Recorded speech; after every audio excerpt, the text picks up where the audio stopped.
우리 다윗이라는 인물은 정말 수많은 고통과 어려움과 힘들게 살았던 대표적인 사람 중에 한 명이에요. 우리 다윗 보면은 솔로몬의 아버지 그러면서 축복이라는 대명사도 있지만 그것 말고 사실은 자기의 인생의 절반 이상, 우리가 조금 더해서 3분의 2 이상은 사실은 고통과 괴로움 속에 살았다는 걸 우리가 알 수 있습니다. 다윗이 그러면은 그렇게 살기를 원했느냐? 전혀 그러지 않았어요. 다윗은 그냥 무난하게 살기 원했습니다. 그런데 그렇게 자기가 원하지 않았는데 고통을 당하고 괴로움을 당하고 고난 가운데 살면서 이 시편이라는 이 주옥 같은 찬양들이 엄청나게 많이 나왔다라는 거죠. 우리 어떻게 그럴 수 있을까? 우리 한번 생각해 보셨으면 좋겠어요. 내가 만약에 고통 가운데 있고 괴로움 가운데 있다면, 만약에 다윗과 같이 지금 사울 왕이라는 사람이, 지금 당대의 최고의 왕이라고 생각하는 그 사울 왕이라는 사람이 나를 죽이겠다고 자꾸 나를 찾아다니고, 나는 그 사람을 피해서 목숨을 겨우겨우 구제하고, 그리고 좀 이제 전전하면서 여러 나라를 다니면서 도망까지 다니면서 참 비참한 일들을 당하고 창피한 일도 당하고, 그러다 결국에는 왕이 되었지만, 왕이 되어서도 자기 아들에게 쿠데타가 일어나서 자기 아들을 피해 도망가고, 그리고 자기가 믿었던 그 충신들은 다 등을 돌리고, 이러한 일들을 겪으면서 하나님을 찬양할 수 있을까? 우리 한번 생각해 볼 수 있습니다.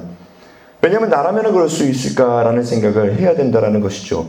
다윗이라는 인생은요, 참 안쓰럽게 보여집니다. 사실은 우리가 나중에 잘 되어지기 이전에 다윗은요, 별 볼 일 없던 사람이에요. 이제 이 당시에 양치기라는 거는 허드렛 일이라고 보시면 돼요. 우리 보면은 양치기 한다, 목자다 그러면은 굉장히 좋게 보이지만 사실은 허드렛 일이고 누구도 하고 싶어 하지 않는 일입니다. 왜냐하면 무료하고 그곳에서 양들만 쳐다봐야 되고, 늑대나 호랑이나 아니면은 곰이 나오면은 자기의 목숨을 걸어야 되는 입장이 이 양치기예요. 근데 그 일을 이 가정 가운데에서 형제들이 맞지 않으니까 가장 막내였던 다윗, 가장 하찮게 보였던 다윗, 없으나마나한 다윗이었다라는 거죠. 그래서 양치기를 했던 게 바로 다윗의 인생이에요. 무난하게. 근데 다윗에 낙이 있었는데 한 가지 뭐냐면 양을 치면서 하나님을 찬양하는 거였어요. 다윗의 오로지 낙. 여기서 보면 다윗이 형제들을 사랑했더라, 다윗이 아버지를 존경했더라, 이런 말은 하나도 없습니다. 다윗이 그저 하나님을 찬양했던 것 말고는 사실상 돋보이는 게 하나도 없어요. 다윗은 그냥 무난하게 살기를 원했을 거라고 저는 생각을 해요.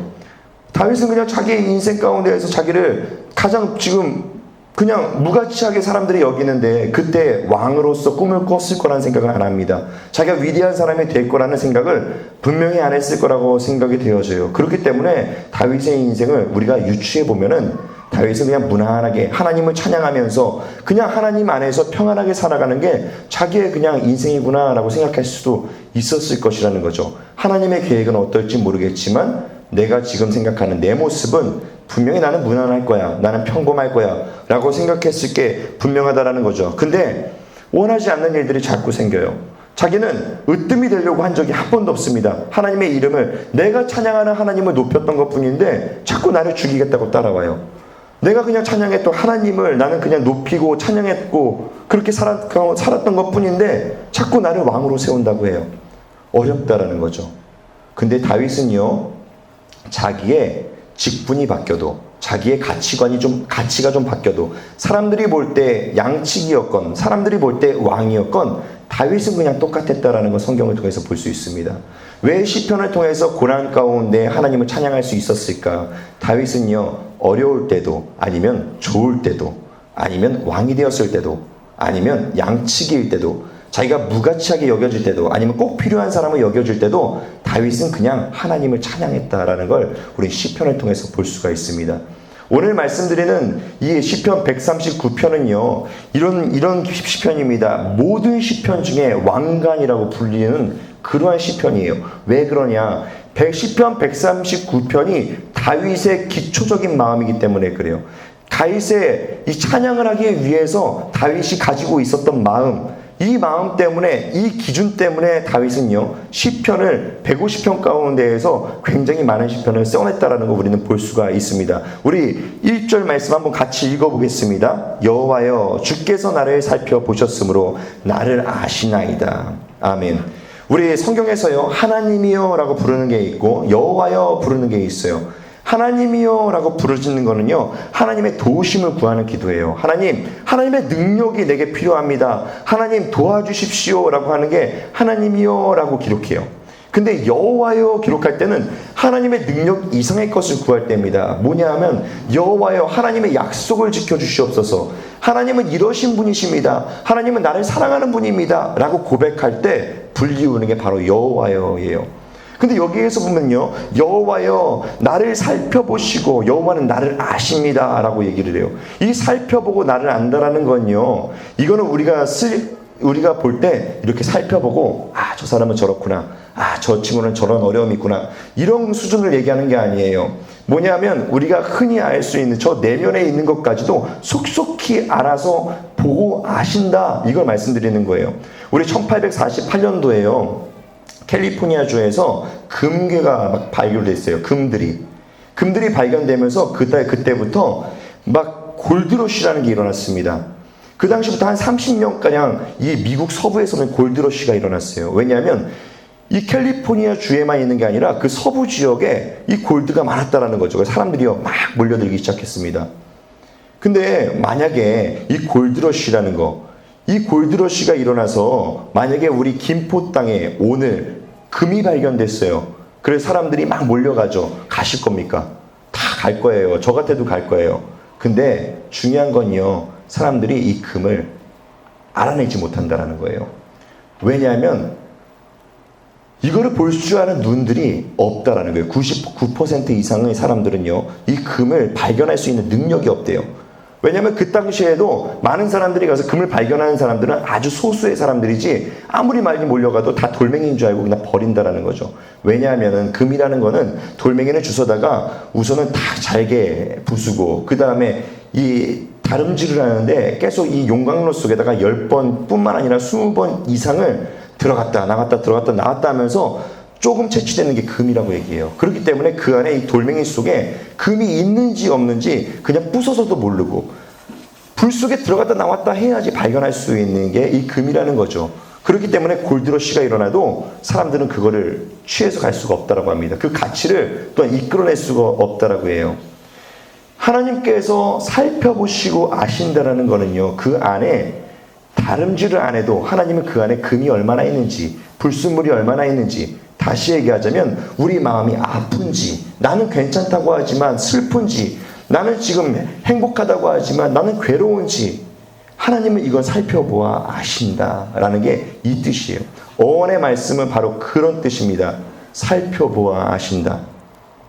그렇기 때문에 하나님께서는요, 우리 사람들이 볼 수 없는 것들을 보신다라는 거죠. 우리는 많은 사람들이요, 우리 마음이 힘들거나 괴로우면은 사람을 생각하기 나름이에요. 당연한 겁니다. 그래서 사람들을 바라보면서 저 사람이 좀 나에게 좀 도움이 되겠지, 힘이 되겠지, 위로가 되겠지 하지만 전혀 되지 않아요. 왜냐하면 사람들은 겉모습, 그들의 행실, 지금의 모습 보면서 판단하기 때문에 언제든지 이거는 위로가 될 수 없는 관계가 될 수 있다는 거죠. 하지만 하나님은 살펴보아 아시는 분이기 때문에 우리가 기도할 때 하고 한숨만 쉬어도 아세요. 우리가 기도할 때 주여 라고만 해도 하나님 우리의 마음을 아시는 이유가 그 이유입니다. 하나님 앞에 나와서 우리가 주구장창 우리가 나는 이렇고요, 나는 저렇고요, 나는 이렇습니다 라고 오래 고백하지 않아도 하나님은 우리가 하나님 앞에 나올 때 하나님을 살펴보아 아시기 때문에 우리가 한숨만 쉬어도, 우리가 힘들다고 고백하지 않고 우리가 눈물만 흘려도 하나님은 우리를 위로하시고 우리를 보듬어 주시는 분이라는 걸 꼭 기억하시기 바랍니다. 그렇기 때문에 지금 다윗은 얘기하는 거예요. 나를 살펴보아 아시는 여호와요 라고 하면서 고백하는 걸 볼 수가 있다는 것이죠. 우리의 마음 가운데 만약에 다윗과 같은 마음이 있다면 언제든지 하나님과 함께 할 수 있고 하나님의 위로함을 받을 수 있다는 걸 기억하시기 바랍니다. 하지만 우리가 하나님의 위로함을 받고, 하나님 내 입장 아시죠? 우리가 이렇게만 살아가지만 우리는 불편한 부분도 있어요. 이것도 감수해야 된다는 걸 기억하시기 바랍니다. 우리 시편 119편 7절 말씀에는요, 이렇게 말씀합니다. 내가 주의 영을 떠나 어디로 가며 주의 앞에서 어디로 피하리까. 아멘. 이 말은 뭐냐면 하나님은 살펴보아 다 아세요. 중요한 거는 내 마음의 괴로움도 살펴보아 아시지만 내 범죄함도 살펴보아 아신다는 거예요. 내가 주를 피하여서 어디로 도망갈 수 있겠냐라는 거예요. 우리 사기꾼들이 보면요, 사기를 잘 치죠. 근데 그 사람들 중에서도 도둑인 사람들, 도둑놈이라고 할게요. 도둑놈인 사람들, 아니면 우리 사기꾼인 사람들, 그 사람들 중에서 예수를 믿고 기독교인인 사람들이 많습니다. 우리 보면서 어떻게 기독교인이 그럴 수가 있어? 라고 얘기할 수 있지만 그들에게는요, 그러한 마음이 없는 거예요. 하나님이 내가 힘들 때는 도와주시는 분이시지만 내가 사기를 칠 때는 안 계신 분이기 때문에 그래요. 하나님이 나를 지켜보아 아신다라고 하지만 그거에 대해서는 별로 거부하고 싶은 사람이기 때문에 자기네들이 유리한 쪽으로 자꾸 이끌어간다는 것이죠. 다윗은요, 그러지 않았다는 거 오늘 고백하는 거예요. 하나님을 피하여서, 하나님의 영으로 떠나서 내가 어디로 와며 하나님을 피해서 내가 어디에 숨을 수 있을까? 하나님을 다 지켜보고 계시고 다 알고 계시는데 내가 범죄함도 아는데 내가 어떻게 그럴까? 우리 그런 마음을 갖고 있어야 하나님께 우리는 언제든지 앞으로 나아갈 수 있다는 걸 기억하시기 바랍니다. 시편 139편 8절로 10절에 이어서 이렇게 고백합니다. 내가 하늘에 올라갈지라도 거기 계시며 수월에 내 자리를 펼지라도 거기 계시니이다. 내가 새벽 날개를 치며 바다 끝에 가서 거주할지라도 거기서도 주의 손이 나를 인도하시며 주의 오른손이 나를 붙드시리이다. 아멘. 어딜 가든지 있다라는 거예요. 지옥에 떨어져도 하나님 계시고 내가 천국에 가도 하나님 계실 것이고 어디를 가든지 난 숨을 곳이 없다라는 걸 고백한다라는 것이죠. 139편에 이 말씀을요, 한 단어로 정리하면 이렇습니다. 경외라고 얘기하는 거예요. 이러한 마음이 다윗 가운데 기초가 되기 때문에 하나님께 위로함 받고 하나님께 소망을 갖고 어렵든 힘들지 않건 행복하든 아니면 양치기이건 아니면 왕이건 상관없이 늘 다윗은 하나님 앞에서 살았다라는 것을 우리는 통해서 볼 수가 있다는 것이죠. 그렇기 때문에 시편의 주옥 같은 하나님을 향한 찬양들이요, 바로 그래서 나올 수 있었던 거예요. 하나님이 계신데 뭐 어때? 하나님이 계시니까 나는 괜찮아. 하나님이 계시니까 지금 현재 고난은 별것 아니야. 나는 하나님께서 하실 수 있어. 쉴만한 물가로 나를 인도하실 것인데 내가 무엇이 걱정이냐? 라고 하면서 고백할 수 있었던 이유는 바로 하나님을 경외하는 마음이 있었기 때문이라는 걸 기억하시기 바랍니다. 바로 이게 우리 신앙관에서 가장 기초가 될 수 있어야 된다는 것이죠. 우리 한국말을 하려면은 가나다라 마바사를 하여야 우리가 한글을 적을 수가 있어요. 우리가 그러지도 않고 내가 원하는 단어만 배우겠다고 사랑만 알려줘, 나 바나나가 뭔지만 알려줘, 한계점이 있는 거예요. 어느 순간 되면 그만하고 싶고 안 하고 싶다라는 거죠. 우리 영어 할 때도 딱 그렇잖아요. ABCD 배우고 우리 단어 외우지 않고 영어 잘하려고 하는 사람들이 굉장히 많아요. 단어가 뭔지 모르면서. 그렇기 때문에 우리가 너무 앞서가려고 하면서 기초적인 거를 너무 배제시키고 그다음 배우지 않고 나아가면은 자꾸 잘못될 수 있고 헛걸음할 수 있다라는 것이죠. 그렇기 때문에 가장 우리 신앙관에서 기초가 될 수 있는 것, 하나님을 경외하는 것. 우리가 하나님을 경외하는 마음이 기초가 되어진 다음부터는요, 언제 어느 상황에서든지 우리는 축복받습니다. 우리 언제 어느 상황에서든지 하나님께서 운행하시는 걸 우리는 경험할 수가 있다는 것이죠. 그렇기 때문에 항상 우리 마음 가운데 하나님을 경외하는 마음이 있으시길 축원드립니다. 유초등부 학생들은요, 먹을 거를 먹기 위해서 교회에 나와요. 뿐만 아니라 친구들을 사귀려고 그 교회에 나와서 열심히 다닙니다. 그리고요, 중고등부 학생들은요, 대부분이 이성을 만나기 위해서 또 아니면은 자기의 학업이 잘 되기 위해서 그래서 나오는 경우들이 굉장히 많아요. 청년들은요, 자기의 알 수 없는, 지금 알지 못하는 미래, 불안한 미래를 위해서 하나님을 의지하기 위해 교회에 나오는 경우들이 많습니다. 그리고 대부분의 사람들은요, 축복받기 위해서 하나님, 예수님 믿겠다고 교회에 나와요. 또한 다른 사람들은요, 가정의 평안을 위해서 어쩔 수 없이 교회에 나오는 사람도 있어요.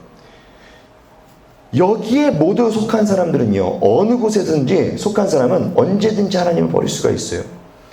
나는 이때 잘 믿었는데 나는 왜 지금은 내가 왜 하나님 믿고 싶은 마음이 없을까? 그 이유는요, 그 당시에 하나님을 경외하는 마음을 배제시키고 내가 원하는 게 있기 때문에 믿었다라는 것이죠. 내가 구원만을 원해도 안 돼요. 하나님을 경외하는 마음이 없으면 구원함도 언제든지 버릴 수가 있습니다. 경외하는 마음, 이 경외하는 마음이 있는 다음에 뭐든지 시작되면요, 언제든지 하나님께서 하시는 걸 우리 체험할 수 있고 우리는 신앙에서 멀어질 수가 없어요. 하나님이 날마다 역사하는 걸 볼 수가 있기 때문에 그렇습니다. 하나님을 경외하면은 어떠한 축복이 있는지 우리 시편 128편에 쭉 얘기합니다. 우리 다 같이 한번 읽어보겠습니다. 여호와를 경외하며 그의 길을 걷는 자마다 복이 있도다. 네가 네 손에 수고한 대로 먹을 것이라. 네가 복되고 형통하리로다. 네 집 안방에 있는 내 아내는 결실한 포도나무 같으며 네 식탁에 둘러앉은 자식들은 어린 감람나무 같으리로다. 여호와를 경외하는 자는 이같이 복을 얻으리로다. 여호와께서 시온에서 네게 복을 주실지어다. 너는 평생이 예루살렘의 번영을 보며 네 자식의 자식을 볼지어다. 이스라엘에게 평강이 있을지로다. 아멘. 우리 이 말씀을 정리해보면 그렇습니다. 재물적인 축복뿐만 아니라 건강의 축복, 자손이 낳아도 그때까지 살아있는다는 그 인생의 긴 축복뿐만 아니라 평안한 축복, 나에서 끝나는 게 아니라 내 자녀들까지 내려가는 그 축복, 우리가 할 수 없는, 이룰 수 없는 그 축복들이 우리에게 넘쳐난다는 거예요. 언제 그러냐? 하나님을 경외할 때. 요셉이라는 사람은요, 하나님을 경외하고 하나님과 늘 함께해서 형통했던 사람으로 유명합니다. 이 요셉이라는 사람은 우리가 알 수 있어요. 종으로 팔려갔는데도 불구하고 하나님이 함께 하셨음에 요셉이 형통했더라라고 얘기합니다. 왜 하나님이 함께 했다라고 얘기하냐? 요셉이 하나님을 경외했기 때문에 그래요. 그 자리에 하나님이 인정했기 때문에 함께 할 수 있는 겁니다. 우리가 하나님을 거부하는데 하나님이 함께 할 수는 없는 거예요.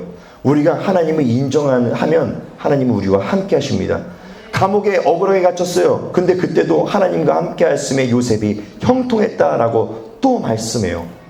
그러다가 어느 날 이 애굽의 왕이 불편한 꿈을 꾸죠. 그래서 요셉이 불리워서 그 꿈을 해석합니다. 그 꿈의 내용은 그래요. 7년에 어마어마한 풍년이 있을 것이고 그 풍년이 끝날 쯤에는 7년의 흉년이 일어날 건데 7년의 풍년을 잊을 만한 큰 흉년이 있을 거다라고 하는 이 해석을 합니다. 그래서 애굽 왕이 그걸 받아들이고 7년의 흉년을 대비하기 위해서 요셉을요 총리로 세워요. 총리라는 역할은요, 이 당시에 국무총리라는 거는 왕 다음에 권력을 갖고 있는 거예요. 7년의 풍년이 지났죠. 그리고 너무나 행복했던 시간이 끝나고 흉년이 진짜로 일어났습니다. 그때 애굽 말고는요, 다른 모든 나라들은요, 어려워지고 그 다음에 배고파하고 죽어가기 시작했어요. 왜냐하면 곡식이 없으니 더 이상 어쩔 수 없는 거죠. 소문이 나기를 애굽에 곡식이 많더라라는 소문이 들리는 거예요. 많은 나라에서요, 사람들이요, 곡식을 사기 위해서 돈을 가져오고 금을 가져오고 보화를 가져옵니다. 그 모든 것들이 다 떨어지고 난 다음에는 가축을 가져왔어요. 그리고 팔아서 곡식을 가져갔어요. 그것도 떨어지자 자기들의 종들까지 팝니다. 그것도 떨어지니까 자기들이 갖고 있었던 땅 문서까지 팔아가지고 그렇게 7년 동안 그렇게 살아가는 사람들을 볼 수가 있어요.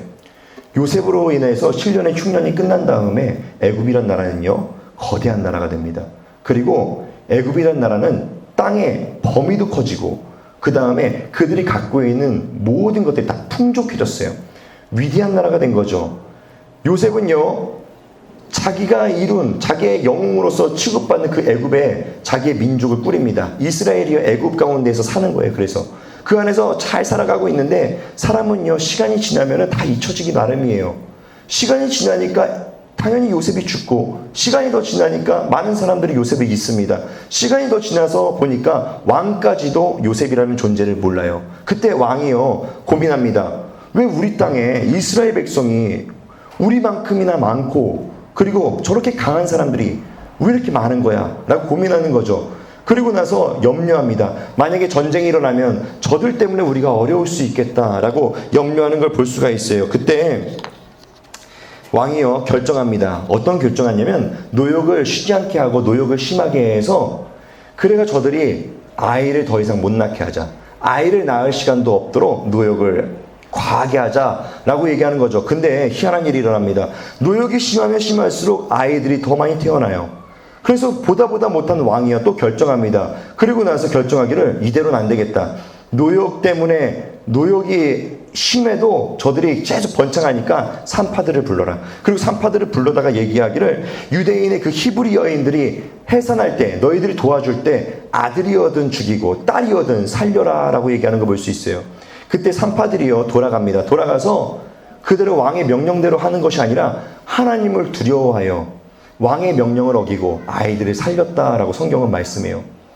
그 산파들이 또 불립니다. 그 사실을 왕이요 얘기합니다. 너희들이 왜 살렸느냐라고 했더니 핑계를 대기를, 이 히브리 여인들이 굉장히 건장하고 건강해서 우리가 도착하기도 전에 이미 아이를 낳았습니다. 아이를 낳았는데 그 아이를 어떻게 뺏어서 죽일 수 있겠습니까? 라고 하면서 그렇게 피해가는 걸 볼 수 있어요. 하나님이요 이 산파들을 복주십니다. 우리 출애굽기 1장 20절로 21절 말씀 한번 읽어보겠습니다. 하나님이 그 산파들에게 은혜를 베푸시니 그 백성은 번성하고 매우 강해지니라. 그 산파들은 하나님을 경외하였으므로 하나님이 그들의 집안을 흥왕하게 하신지라. 아멘. 하나님을 경외하였으므로. 근데 하나님을 경외하였기 때문에 이들이 축복을 받는데 그 가정의 축복을 받고 그 이웃의 축복을 받고 그들에게 축복이 있었다라는 거 우리 성경을 통해서 볼 수가 있었다라는 것이죠. 하나님을 경외하는 것. 근데 하나님을 경외한다. 하나님을 경외한다는 건 이런 뜻입니다. 하나님이 언제나 이곳에 계시다. 나를 보신다. 나를 지켜보아 아신다라는 거 인정하는 게 경외함이에요. 내가 그렇기 때문에 범죄하려고 해도 멈출 수 있는 사람이 경외하는 사람이에요. 나는 하나님을 경외해. 하나님 여기 계신 거 압니다. 하지만 이번만 어쩔 수 없어요. 이거 경외함이 아니에요. 왜냐하면요, 경외하면은 꼭 따라가야 되는 게 있습니다. 그게 무엇이냐? 출애굽기 1장 17절 한번 같이 읽어보겠습니다. 그러나 산파들이 하나님을 두려워하여 애굽 왕의 명령을 어기고 남자아기들을 살린지라. 하나님을 두려워하여. 경외함에서요, 하나님을 인정함에 있어서 두려움이 없으면은 경외할 수 없어요. 하나님 내가 사랑합니다. 사랑으로 경외할 수 있는 게 아니에요. 우리 그런 게 있습니다. 사랑도요, 이 두려움이 동반돼야지 사랑이라는 게 가능해집니다. 나는 내 아내를, 내 남편을 사랑해. 하지만 외도를 왜 일어나느냐? 사랑하지 않기 때문이 아니에요. 깨어진 거라는, 이 사람을 잃을 거라는 두려움이 없기 때문에 그래요. 만약에 내 사람을 잃을 것이라는 두려움이 있으면 절대 외도할 수 없습니다. 근데 내가 내 사람을 잃어버릴, 내가 정말 사랑하는 이 사람을 내가 잊어버릴 수도 있어. 내가 잃을 수도 있어 라는 마음을 갖고 있다면 외도할 수 없는 거예요. 그런 것과 마찬가지예요. 하나님을 사랑한다라는 건 이러한 두려운 마음이 동반돼야 돼요. 하나님을 경외한다라는 건 이러한 두려움이 동반돼요. 하나님을 나를 죽일 수도 있어. 이 두려움이 아닙니다. 하나님을 잃을 수도 있어. 우리는요, 두려움이라고 얘기하면 자꾸 이런 쪽에만 자꾸 연결을 시켜요. 내가 이렇게 하면 나를 망하게 하시겠지. 내가 이렇게 하면 나를 죽이시겠지. 이렇게 하면 나를 병으로 치시겠지. 아니요. 그것보다 더 두려운 게 있습니다. 하나님이 나를 떠나시겠지. 하나님이 나를 떠나시는 거에 대해서 두려움이 있냐라는 거예요. 하나님을 두려워한다. 성경에서 말씀하는 나는 하나님을 두려워해서 나는 이 아이들을 살려야겠어. 산파들은 그런 거예요. 산파들은 하나님이 만약에 내가 이 아이를 죽이면 하나님이 나를 쳐서 죽이겠지? 나를 망하게 하겠지? 아니요. 만약에 아이를 죽였어도 하나님은 그 사람을 죽이거나 산파들을 망하게 하지 않았을 겁니다. 단지 하나님께서 그 히브리 산파들을 떠나셨을 거예요. 더 이상 너는 내가 너의 하나님이 아니다. 그리고 떠나셨을 거라는 거죠. 우리 이러한 두려움이 있으면은 우리 하나님을 경외할 수 있습니다. 하나님은 나를 치시겠지라는 두려움은요, 언제든지 끝날 수 있는 두려움이에요. 그거는 두려움이 아니라 자신이 잘못될까봐 걱정하는 거지, 그건 두려움이라고 얘기할 수 없다라는 것이죠. 그렇기 때문에 하나님을 떠나보내면 안 되겠다라는 두려움을 꼭 가지시기 바랍니다. 그 마음을 품으면 하나님을 경외할 수 있고 하나님이 경외할 때 받는 그 축복, 우리의 것이 된다는 걸 기억하시기 바랍니다. 욥이라는 사람이 만약에 하나님을 두려워하는 이러한 두려운 마음이 없었으면 대번 범죄할 수 있었던 사람이에요.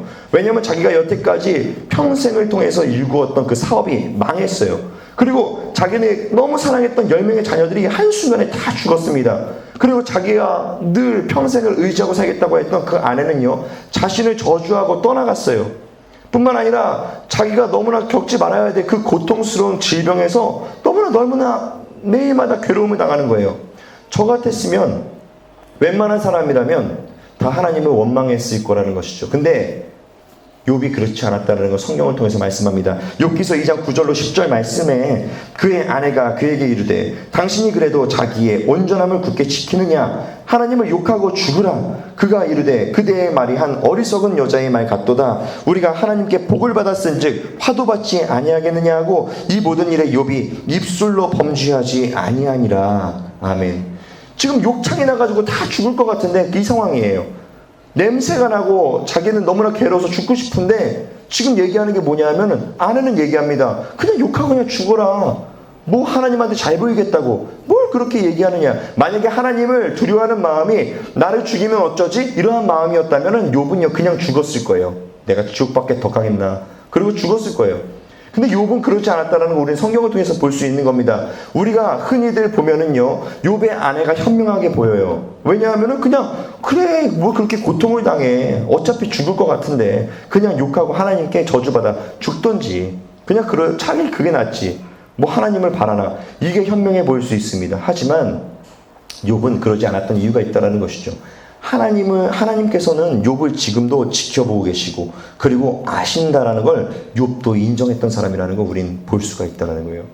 하나님이 지금은 내 모습을 보고 있지 않다. 하나님은 여기 안 계시다라고 생각했으면 욥은요 얼마든지 하나님 욕할 수 있어요. 얼마든지 하나님 원망할 수 있어요.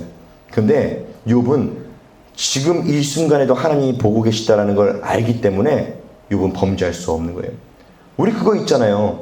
우리 만약에 3명의 사람이 있는데 이 사람이 너무나 싫은 거예요. 근데 앞에서는 티 안 내다가 이 사람이 화장실 가면은 우리는 막 헐뜯죠. 근데 저 사람이 만약에 오면은 우리는 딱 멈춥니다. 그 사람 앞에서 얘기 안 하게 돼요. 근데 만약에 이 사람이 화장실 가는 척하고 저 뒤에서 숨어서 본다면 그 사실을 만약에 내가 안다면 그러면은 우리는 헐뜯을 수 없는 거예요. 왜냐면 알기 때문에. 저 사람 보고 있지. 내가 그것까지도 안다. 그러니까 여기서 말을 좀 조심해야지. 우리 이렇게 생각하지. 저 사람이 보고 있다라는 걸 아는데 야, 저 사람 있잖아. 참 별로야. 거짓말쟁이에다가 저 사람 사기치고 아주 안 좋은 사람이야. 그러니까 친하게 지내지 마. 이 말을 하고 싶은데 이 말을 못하는 거예요. 하나님이 우리를 보고 계시는데 하나님을 원망하고 하나님을 평가하고 하나님 없어라고 얘기하며 우리가 함부로 얘기할 수는 없다라는 것이죠. 욥을 통해서 우리가 볼 수 있는 것, 다윗을 통해서 볼 수 있는 것은 바로 여기에 있습니다. 하나님이 날마다 나를 지켜보고 계신다는 걸 인정하기 때문에 함부로 할 수 없는 거예요. 하나님 어떻게 나에게 이럴 수 있습니까? 시편의 내용은 다 그렇습니다. 하나님 난 너무나 힘듭니다. 내 원수가 쳐들어옵니다. 하지만 하나님께서 나를 살리실 것이고 나를 잘되게 하실 것이고 나를 푸른 초장으로 인도하실 것 나는 압니다. 하나님 난 믿습니다. 저 적들의 그 모든 사람들이 내 반찬이 될 것입니다. 라고 하면서 고백할 수 있었던 이유, 하나님이 나를 보고 계시고 내 말의 고백을 하나님 이루어 주실 거라는 그런 믿음이 있기 때문에 가능하다는 것이죠. 우리 마음 가운데 어떤 마음이 기초인지는 저는 알 수 없어요. 또한 당사자도 모를 수 있습니다. 우리가 언제 알 수 있냐? 고난 가운데 들어가면 확실하게 드러나요. 고난 가운데 들어갔을 때 하나님을 원망하느냐? 하나님 어떻게 나에게 이럴 수 있어요? 이러는 순간 내 마음을 알 수 있어요. 고난 가운데 가는데도 끝까지 하나님은 분명히 나에게 무슨 계획이 있을 거야. 분명히 선한 계획이 있어. 우리가 붙들려고 하는 사람, 그 사람은요 마음에 우러나는 소리가 아니어도 입술로 그렇게 고백할 수 있는 이유는 하나님이 나를 보고 계신다는 믿음이 있기 때문에 그렇다는 것이죠. 그렇기 때문에 나는 언제든지 점검받을 수 있다는 걸 기억하시기 바랍니다. 우리가 어느 상황에서든지 우리는 점검받습니다. 하나님께서는요 우리에게 고난을 놔둬주시면서 우리가 유익하게 하시는 이유는 바로 그 안에서 우리를 점검하고 그 안에서 잘된 역사를 보게 하시기 때문이라는 걸 믿으시기 바랍니다. 그렇기 때문에 하나님이 늘 나를 살펴보시고 나를 아시는 분이라는 걸 인정하고 사시기 바랍니다. 하나님께서는 나를 아시기 때문에 절대절명의 순간에 내 손을 붙잡아 주시는 분이라는 걸 믿으시기를 축원드립니다. 기도하겠습니다.